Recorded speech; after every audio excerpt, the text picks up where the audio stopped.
मेरे YouTube channel के मेरा साहित्य संसार के समस्त सम्मानीय दर्शकगण, श्रोतागण एवं पाठकगण को कवयित्री, बाल साहित्यकार, गायिका, तबला वादिका मनीषा चौधरी की ओर से सस्नेह अभिवादन।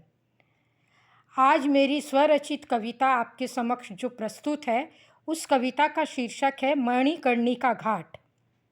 शिव की नगरी बनारस में कई प्रसिद्ध घाट गंगा किनारे हैं। कल कल बहती माँ गंगा के किनारे एक मणिकर्णिका घाट है।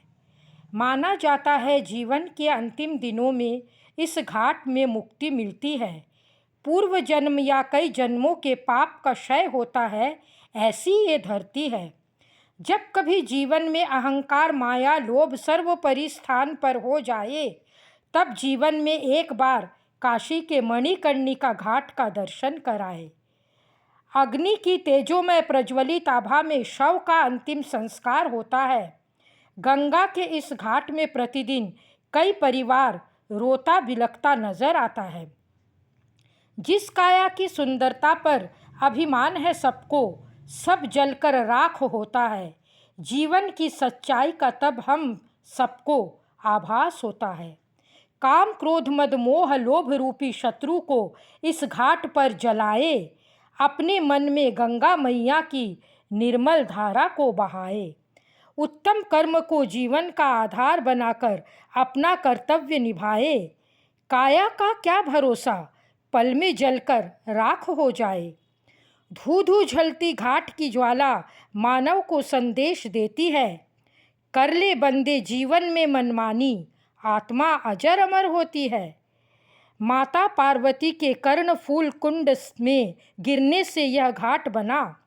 पार्वती के श्राप के कारण घाट को अनवरत शवदाह का स्थान मिला।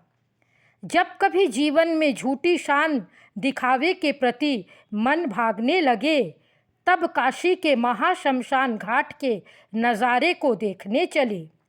महामृत्युंजय मंत्र के निरंतर जप से शिवजी प्रसन्न होते हैं।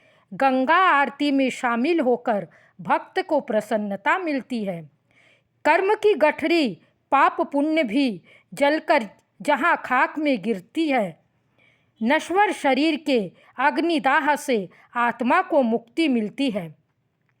भेदभाव, मान अपमान, ईर्ष्या, वैमनस्यता के बंधन को हमें तोड़ना होगा। आत्मा के सद्गुणों को अपना कर मनीषा जीवन सार्थक करना होगा। धन्यवाद। आप सभी को मनीषा चौधरी की ओर से पुनः सस्नेह हाथ जोड़कर विनम्र निवेदन है कि आप लोग मेरे इस चैनल को like, send, share, forward, subscribe अवश्य कीजिएगा। धन्यवाद।